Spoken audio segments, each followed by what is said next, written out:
tanaman buah-buahan misalnya Pak ya, kan tidak terjangkau. Masa iya Pak kita harus naik pakai semprotan gitu ya? Atau misalnya semprotannya tinggi, terus kemudian nanti cipratannya kena kita juga kan Pak? Ya, ada namanya teknik ya, teknik suntik dan infus akar.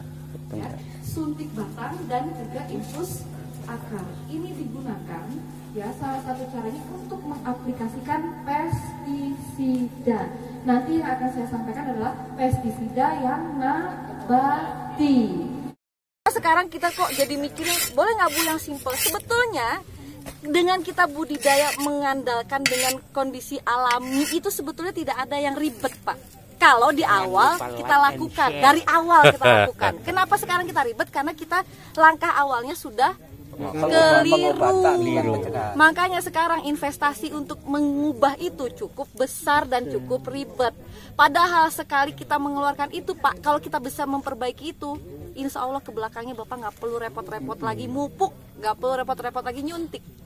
Karena di lingkungan sini Bapak itu sudah kembali seperti semula, makhluk hidup sudah ada, hama penyakit juga bisa terkendali.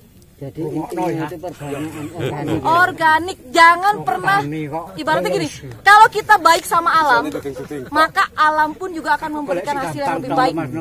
Dia tidak. Jadi Pak, tadi yang saya bilang kalau misalnya ada penggerek-penggerek itu tadi Pak, ini bisa dicek, ini nggak ada penggereknya nih Pak, bisa dicek ini kalau masih sehat ya, cuman nggak ada penggereknya nih Pak, di bagian dalam ini nggak ada penggereknya. Si penggerek itu karena dia kan menghasilkan aroma ya, dia itu akan lebih tertarik ke sini dibanding ke sana, ke tanaman pisang.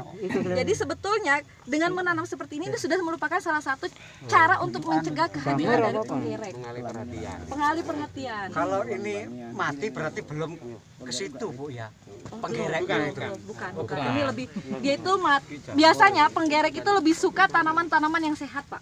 Cuman tanahnya ini belum netral. Iya. Ya.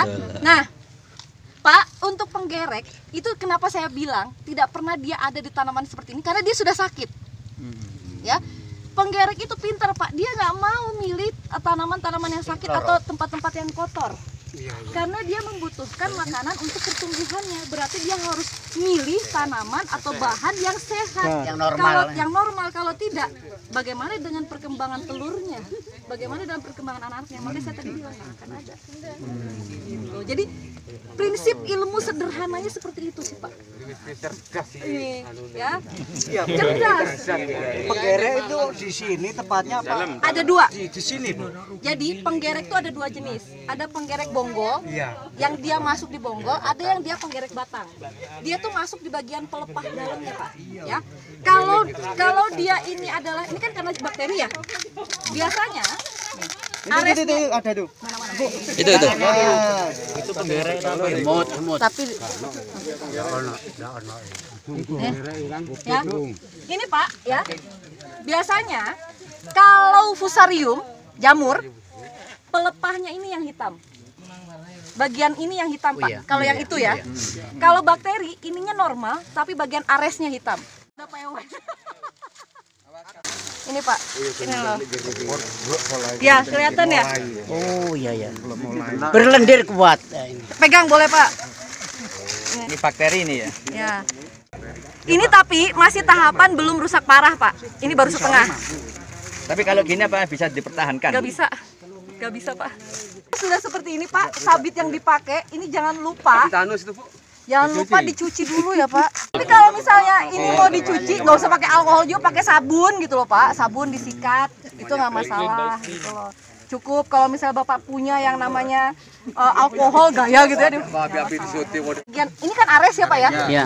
Ini tuh kalau bakteri khas, ini tuh pasti busuk duluan Pak. Ini yang atas ini, yang tengah belum busuk karena belum naik ke atas. Ini Pak, ini loh. Kalau fusarium, ininya Pak, yang parah ini bagian pelepahnya. Jamur ya? Ya, jamur. Ini bisa diaplikasikan pakai mycorrhiza, pakai trichoderma, pakai PGPR. Udah bisa bedain berarti ya Pak ya sekarang? Oke, sekarang kita pakai ini. Ya, Ini Pak, bentar. Pak penggunaan pH meter Pak.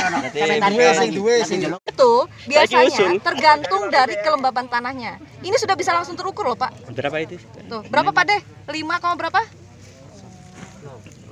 5,5. Ya. Berarti kurang 5,5. Ini berarti dua. asam. Kurang 2 berarti. 7. Kalau netral itu 7. Kalau kurang dari 7, 1, 2, 3, 4, 5, 6 berarti dia asam. Kalau lebih dari 7 berarti dia basa. Tapi yang basa itu cenderung banyaknya itu di wilayah gambut. Di sini jarang, gitu, Pak. Ya. Kelihatan, Pak, walaupun nggak diperiksa ini udah pasti asam karena banyak penyakitnya.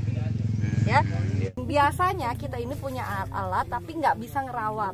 Akhirnya ketika kita pakai itu tidak lagi menjadi akurat. Saya memang penyuluh, Pak. Halo guys, jumpa lagi, Pak. Sama Pak jadi YouTubers ya. Ini isolasi mandiri, Pak. Misalnya tanaman kita ini sakit supaya tidak menular ke tanaman yang lain. Kalau misalnya di sana ada tanaman supaya tidak menular ke air. Nah, tapi karena ini lembab sudah cukup, karena dengan kelembaban ini dia bisa mempertahankan suhunya lebih tinggi di tanah sehingga dia bisa menetralisir atau ibaratnya mensterilisasi tanahnya lebih lama. Api sampai semuanya ini menjadi abu. Kalau misalkan dikasih abunya saja, nggak bisa. nggak bisa. Jadi kalau sudah dicampur dengan abu, terus kemudian dengan tanah, dia itu bisa menetralkan pH-nya. Oh gitu. Kita gitu, Pak. Jadi setelah itu baru kita bisa tanam kembali. Masalah galian tadi, Mbak. Apa, Pak? Tanah bekas galian tadi. Galian mana? Tanahnya ya. Itu. Jadi tanah ini ya Campur karena walaupun ini sifatnya asam, kan asam nih, sakit nih. Kita tambah sama abu nih, kalau misalnya arang, ini tambah arang gitu ya, dicampur dia bisa meningkatkan pH-nya menjadi netral gitu. Tadi tujuannya pembakarannya tadi kan Sterilisasi ini dulu, Pak. Ya.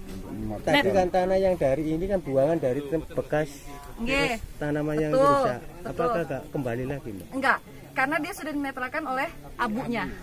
Selamat siang, Mbak. Selamat siang, Mbak.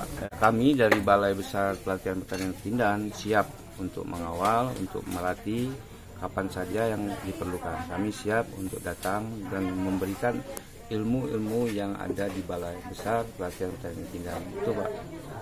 Oke. Sebagaimana kita sudah laksanakan kegiatan pada hari ini dan sudah dilaksanakan proses temu lapang, harapannya bisa diimplementasikan kepada anggota-anggota kelompok tani dan harapannya betul-betul bermanfaat ini. Nah, tapi apabila belum berkeinginan lagi, kami bisa mengawal dengan pendampingan untuk lebih lanjut. Biar apa yang kita praktekkan temu lapang ini dalam pencegahan terutama pisang, oleh karena di sini Kabupaten Lumajang disebut kota pisang, harapan kita ke depan akan lebih baik lagi. Jadi perlu ada pengawalan lanjutan. Jadi tidak sampai di sini saja, nanti hasilnya kita kawal lagi biar lebih memuaskan lagi. Gitu, Pak. Makasih, Pak ya atas kedatangannya di Kabupaten Lumajang. Siap, Pak, siap. Saya ucapkan terima kasih kepada Bapak Ibu, apalagi dari Balai Besar siap untuk mendukung ke depan tentang tata cara mengelola pisang kami, Mas Kirana khususnya. Ya, harapan kami semoga bermanfaat untuk petani kami di Kabupaten Lumajang khususnya Desa Pakai. Oke, Pak, saya terima kasih. Oke, sama-sama. Salam Kosra Tani. Oke, Pak, saya ucapkan terima kasih. Wassalamualaikum warahmatullahi wabarakatuh. Waalaikumsalam. Mas Kirana Lumajang, mantap.